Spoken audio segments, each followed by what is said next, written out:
नमस्कार, public news देख रहे हैं आप। समाज में कुछ व्यक्तित्व ऐसे होते हैं जिनकी पहचान समय के साथ उनके खेल से ज्यादा उनके द्वारा किए गए हंगामों और विवादों से जुड़ने लगती है। खेल की दुनिया में अनुशासन सबसे ऊपर होता है, लेकिन जब कोई खिलाड़ी खुद को नियमों से ऊपर समझने लगे और यह चाहे कि पूरी दुनिया और खेल की व्यवस्था उसके इर्द गिर्द घूमे, तो टकराव की स्थिति पैदा होना लाजमी है। शिकायत करना, हंगामा करना और हर समय खुद को चर्चा के केंद्र में बनाए रखना उनकी आदत बन जाती है। आजकल कुछ ऐसा ही हाल विनेश फोगाट का दिखाई दे रहा है। कभी कुश्ती, कभी राजनीति, कभी संन्यास और अब फिर से वापसी की कोशिश। लेकिन सवाल यह है कि क्या हर बार नियम सिर्फ एक खिलाड़ी के हिसाब से बदल दिए जाए? क्या बाकी खिलाड़ियों के लिए बने नियम किसी एक नाम के सामने खत्म हो जाने चाहिए?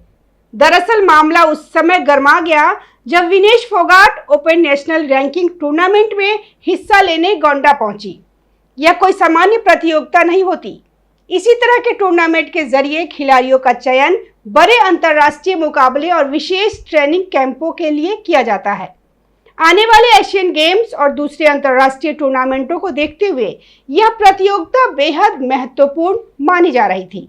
लेकिन वहां पहुंचने के बाद उन्हें साफ कह दिया गया कि फिलहाल वह प्रतियोगिता में हिस्सा नहीं ले सकती, क्योंकि उनके ऊपर कुछ प्रक्रियात्मक और अनुशासन संबंधी सवाल लंबित है।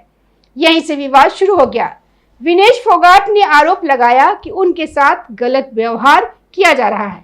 उन्होंने महिला सुरक्षा तक का मुद्दा उठा दिया और यहां तक कह दिया कि वह जान जोखिम में डालकर गोंडा पहुंची है, क्योंकि यह इलाका बृजभूषण शरण सिंह के प्रभाव वाला माना जाता है। हालांकि फिलहाल कुश्ती महासंघ के अध्यक्ष कोई और है और महासंघ का कहना है कि मामला केवल नियमों और प्रक्रिया का है।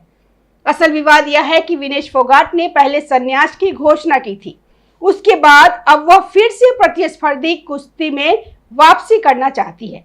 लेकिन अंतर्राष्ट्रीय एंटी डोपिंग नियमों के अनुसार अगर कोई खिलाड़ी संन्यास के बाद वापसी करता है और उसके ऊपर डोपिंग या एंटी डोपिंग प्रक्रिया से जुड़ा कोई सवाल हो, तो उसे निर्धारित समय से पहले संबंधित संस्थाओं को सूचित करना होता है।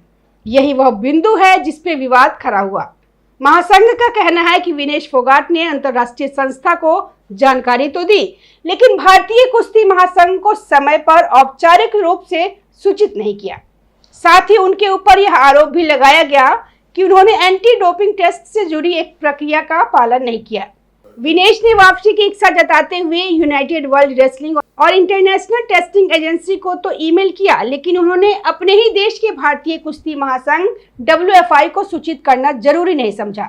खेल विशेषज्ञों का मानना है कि यह भारतीय महासंघ को नीचा दिखाने या उसे नजरअंदाज करने की एक सोची समझी कोशिश थी।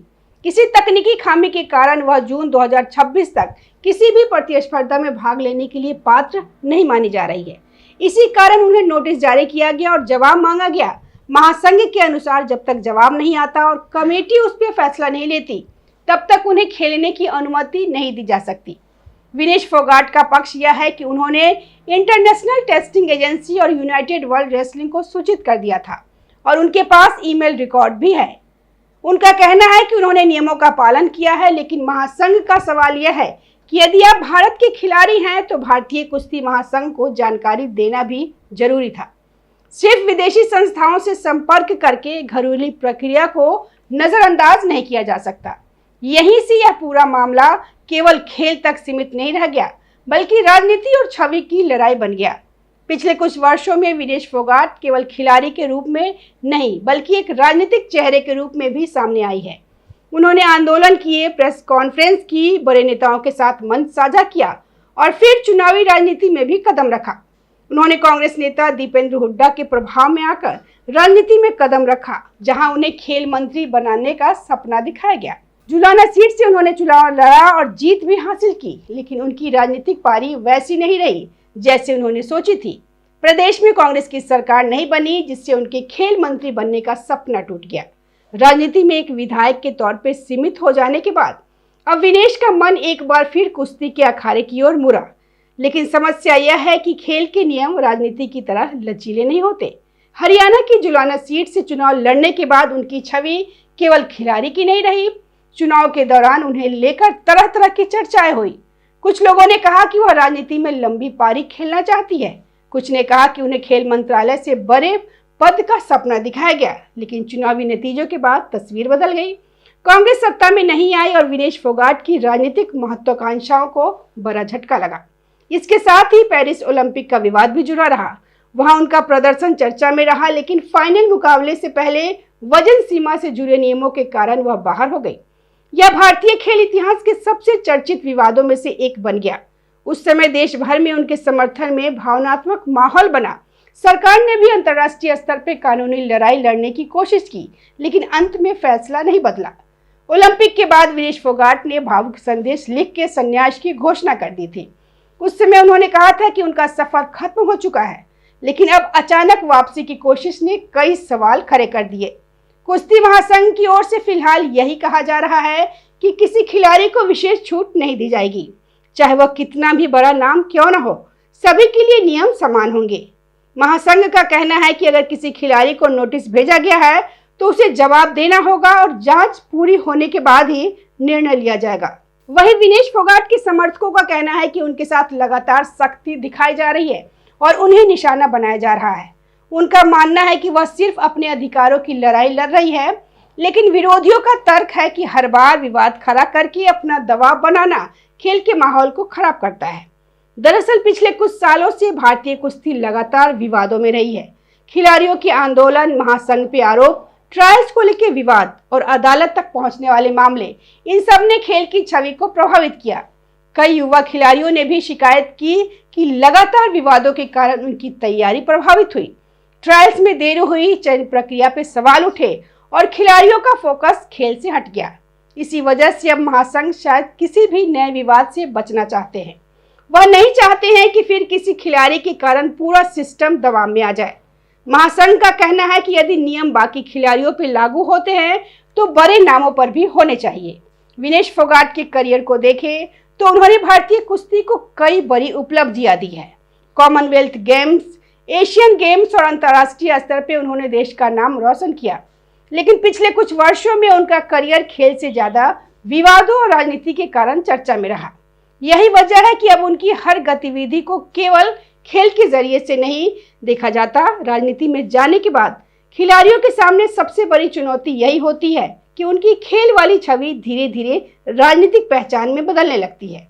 विनेश फोगाट के साथ भी कुछ ऐसा ही हुआ। उनके समर्थक उन्हें साहसी खिलाड़ी मानते हैं, जबकि विरोधी उन्हें हर मुद्दे को राजनीतिक रंग देने वाला चेहरा बताते हैं। अब सबसे बड़ा सवाल यह है कि क्या वह फिर से पूरी तरह कुश्ती में वापसी कर पाएंगी। इसका जवाब आने वाले समय में मिलेगा। यदि वह सभी प्रक्रियाओं का पालन करती है, नोटिस का जवाब देती हैं और महासंघ उन्हें अनुमति देता है तो वापसी संभव है।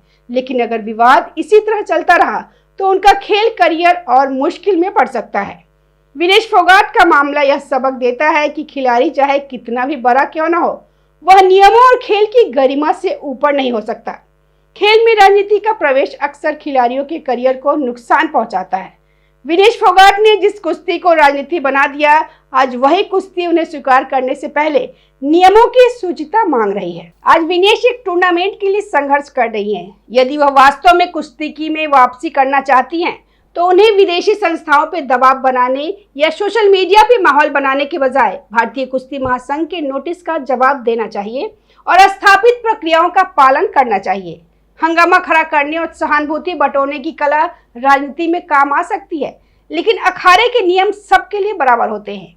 विनेश फोगाट के लिए अब यह तय करने का समय है कि वह खुद को एक अनुशासित खिलाड़ी के रूप में देखना चाहती हैं या एक विवादित राजनेता के रूप में, क्योंकि खेल में वापसी केवल भावनाओं से नहीं होती, उनके लिए नियम और अनुशासन का पालन भी उतना ही जरूरी होता है। धन्यवाद। अभी के लिए इतना ही। देखते रहिए पब्लिक न्यूज, जहां हर खबर होती है सीधी और बेबाक।